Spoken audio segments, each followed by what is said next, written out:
मैं सेवानिवृत्ति के बाद कोई पद स्वीकार नहीं करूंगा, लेकिन शायद कानून के क्षेत्र में कुछ करूंगा। ये शब्द हैं देश के मुख्य न्यायाधीश संजीव खन्ना के, जो उन्होंने अपनी विदाई के दौरान मीडिया से कहे। उन्होंने कहा कि वे रिटायरमेंट के बाद सरकार की ओर से दिया जाने वाला कोई भी आधिकारिक पद नहीं लेंगे।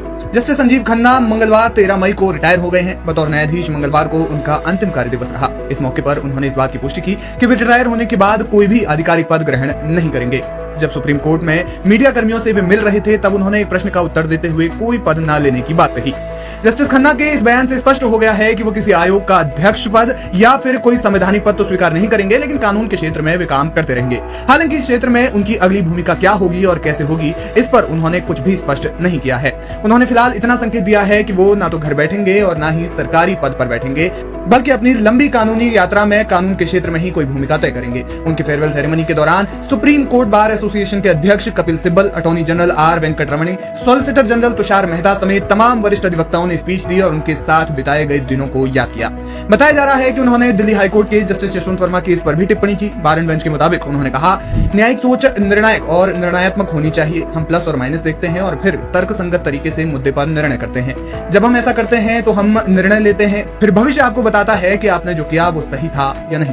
कैसा रहा जस्टिस खन्ना का कानूनी सफर? जस्टिस संजीव खन्ना जून 2005 में दिल्ली हाईकोर्ट में अतिरिक्त जज उन्हें नियुक्त किया गया और फरवरी 2006 में वे स्थायी जज बने। इस दौरान उन्होंने दिल्ली न्यायिक अकादमी, दिल्ली अंतर्राष्ट्रीय मध्यस्थता केंद्र और जिला न्यायालय मध्यस्थता केंद्र के अध्यक्ष प्रभारी जज के रूप में अपनी महत्वपूर्ण जिम्मेदारियां निभाई।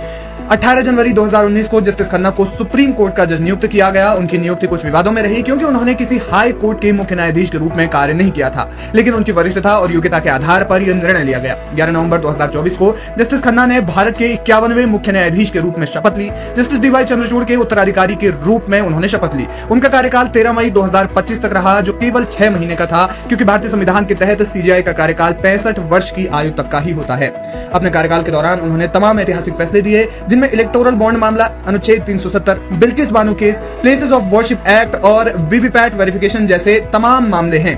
14 मई 1960 को जन्मे जस्टिस खन्ना एक समृद्ध और कानूनी विरासत वाले परिवार से आते हैं। उनके पिता देवराज खन्ना दिल्ली हाईकोर्ट के जज रह चुके हैं, जबकि उनकी मां सरोज खन्ना लेडी श्री राम कॉलेज में लेक्चरर थी।